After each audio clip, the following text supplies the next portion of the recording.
Hi, Abraham. I have a question about maybe like how can I be a better co-creator? Here's the specifics. We built a pool in our backyard 2 years ago, and as it was happening, we said, wouldn't it be fun to have a pool house to go with it?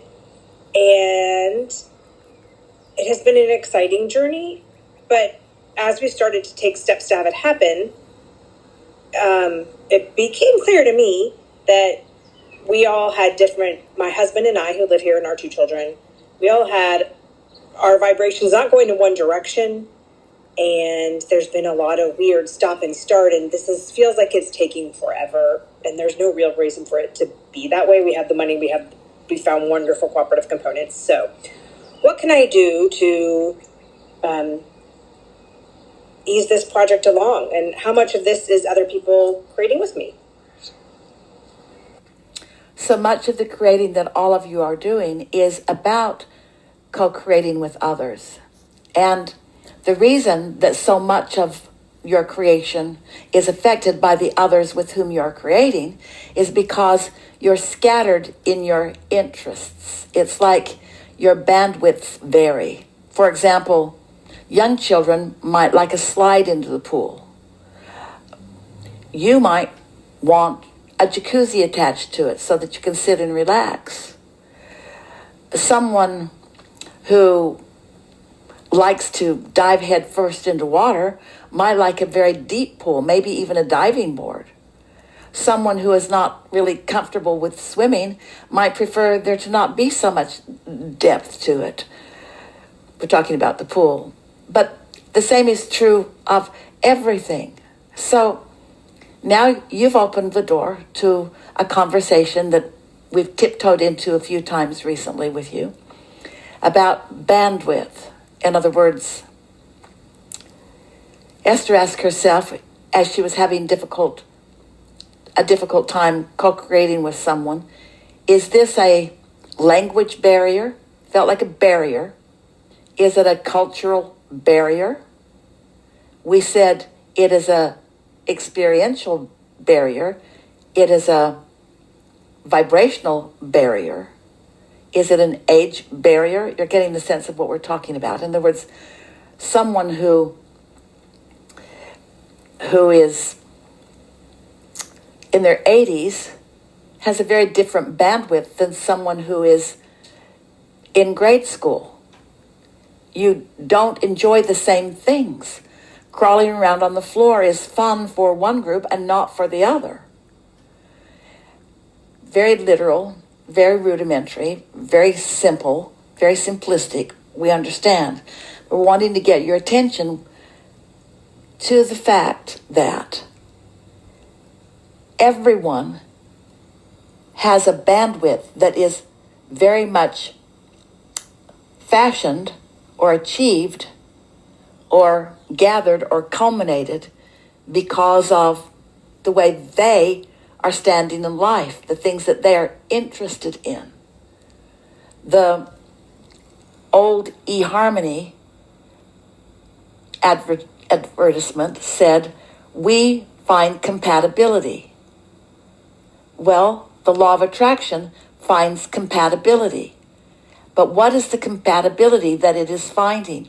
The compatibility of frequency, of vibration.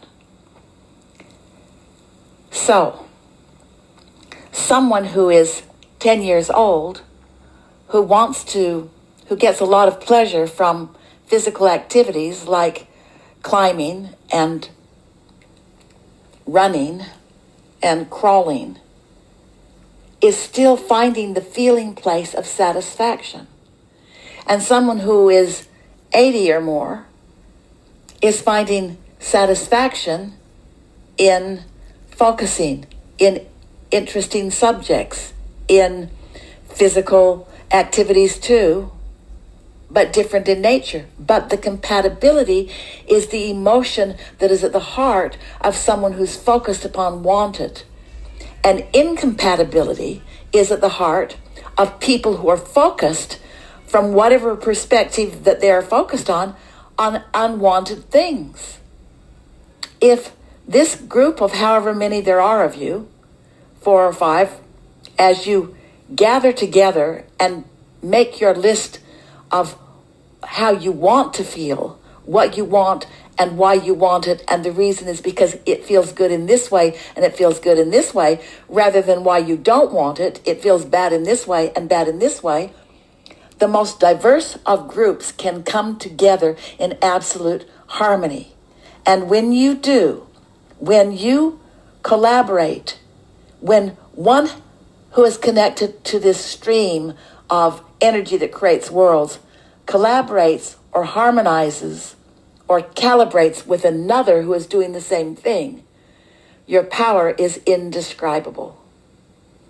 We liked your words so much because you pointed out that there is no logical reason for this to be all bogged down, because you have the ability to take the action to make it happen. We want you all to think about what happens before you take the action. If you can find compatibility within yourself, harmony within yourself, between you and your inner being, there is nothing that you cannot achieve. And when you co-create with others, if you can overlook the incompatibility that you see in them, even though they're not trying to harmonize, your deliberate harmony between you and your inner being will cause the energy stream to smooth it out for everyone. We are not kidding you. First time a question like this came to us, a young couple, he wanted to live in the mountains and she wanted to live at the beach. And they had their very strong reasons for wanting it, mostly because it was the way they were raised and it's what just felt the best to them. They were never going to find a place to live. He wanted high altitude, she wanted no altitude. And then we said, focus on how you feel. What is the feeling of the mountains? Fresh air. What is the feeling of the beach? Fresh air. What is the feeling of the mountains? Beauty. What is the feeling of the beach? Beauty. In other words, when you get to the core of why you want what you want, because it feels good to you to experience it, you can find compatibility with a lot of things, and you can open your exposure to adventures that you've been depriving yourself of, only to discover that there is always more of what you want in the new than there is in the old. There's always more of what you want, more of what feels good in what's unfolding than there is in what has passed. You'll always feel better moving to the new place than making do with the old.